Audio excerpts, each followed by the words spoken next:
Alright guys, today we're going to talk about this 6-pattern sprinkler from Orbit. It's model number 58573N. So we're going to get this out in the yard and connect it, and then try out each of these 6 patterns and see which one might work best for you. Something I want to point out on this first is that it does have a screened washer to keep anything from getting into the sprinkler head. So that's a nice little feature that it comes with already. If you've watched any of my other videos on sprinklers, I like to add a quick connect to all of my devices so that I don't have to screw the hose in each time I want to use it. I want to make sure it makes a really good seal, so I throw a little wrench on there, give it a couple turns.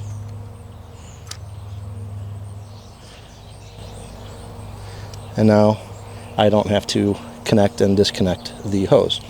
Now, if you didn't notice before, it does have an inlet and an outlet. Now, you would be able to connect another sprinkler to this side, but keep in mind that when you start adding more sprinklers to the same hose, the output of each sprinkler will be basically cut in half because the water has to be divided amongst each of them. The first sprinkler will get the most pressure, and then it will reduce, so on and so forth.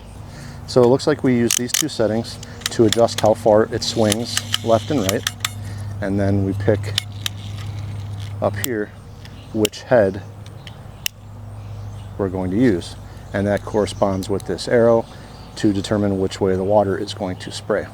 Now, the distance that your sprinkler will spray is dependent on the water pressure you have. Now, if I connect my sprinkler and it shoots, 35 feet like it's supposed to, and yours only shoots 25, it could be because your water pressure is too low. I want to show you what my water pressure is, and you could test yours if you wanted to. I picked up this gauge at Menards for under $10, I think, and all you got to do is connect it to your hose. Now, I use quick connects. If you've never seen these before, I have a video on all the accessories I use by Melnor. I'll leave a link in the description. I'm just going to connect it to the hose. I want to make sure that everything I'm normally going to use is connected so that you can see what it would really be. So we're just going to push this on and then turn on the hose. And it is right at 50 psi. Now, I live in the Cleveland area, and we have a large municipal water system, so 50 psi is right in the sweet spot for city water. So that is probably by design, but now you know that I'm working with 50 psi, so if you test yours, you should get about the same distance as long as you have 50 psi like I do. I'll just disconnect this. Ooh. All right, I'm just gonna connect the quick connect, and it's ready to go. So up here we've got a dial that adjusts the distance the water sprays. So this is wide open, but I can click it once, and you can see that the water will spray and hit that little finger like you're putting your thumb over the hose, and that will disperse the water a little bit more. And then it's got 2 more.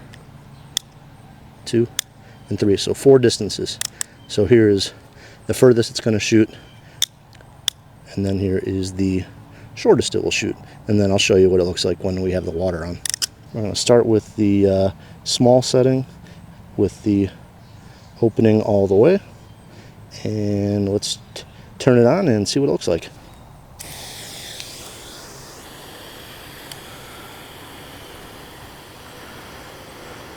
So it's shooting pretty high and at a pretty decent distance, but it's very misty. Switch to medium here. This should be about the same pattern, just a little bit more water.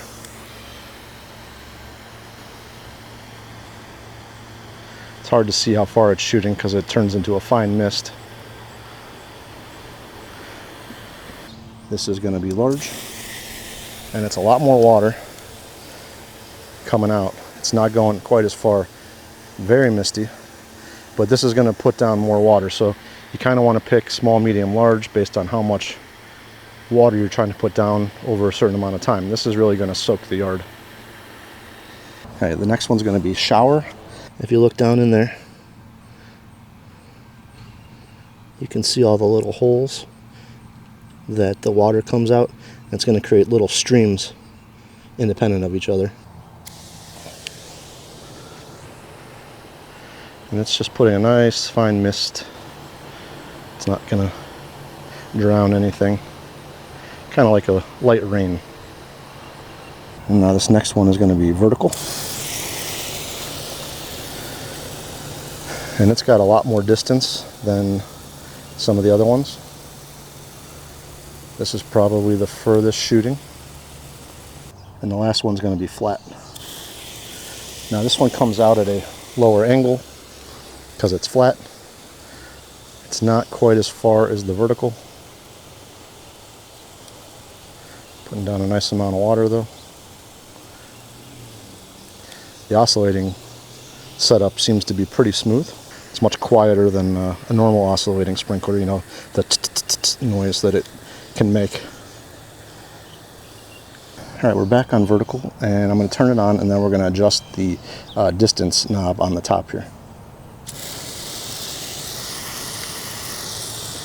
So this is the furthest, second furthest, third furthest,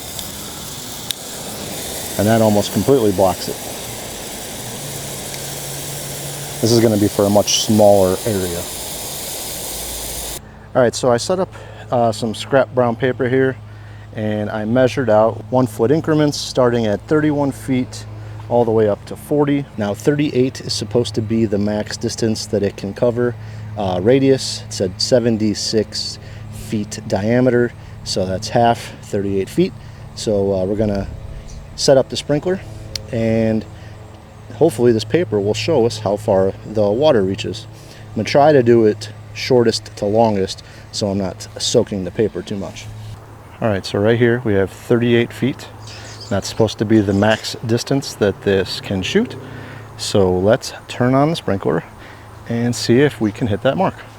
Alright, so I've got it on shower. I've got it on the furthest that will shoot, and we're going to turn it on and see where it hits, if it hits.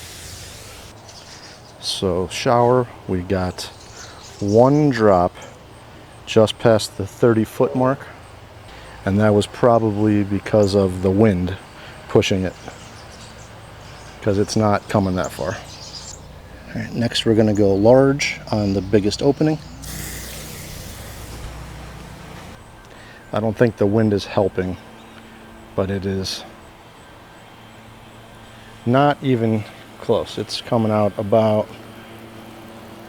right here, which I would estimate is about between 15 and 20 feet. But that's what I didn't think large was going to be that far. All right, we're on medium. That's getting a lot further. See if I can estimate where that one's reaching. It's coming to about here. It's a little bit further, maybe another. Oh, so now it's almost hitting the paper because of the wind. So anywhere from 20 to 30 feet depending on your wind conditions. And now we're on small. This one should be the furthest of the large openings. Well, we got 1 drop at just past 31 feet.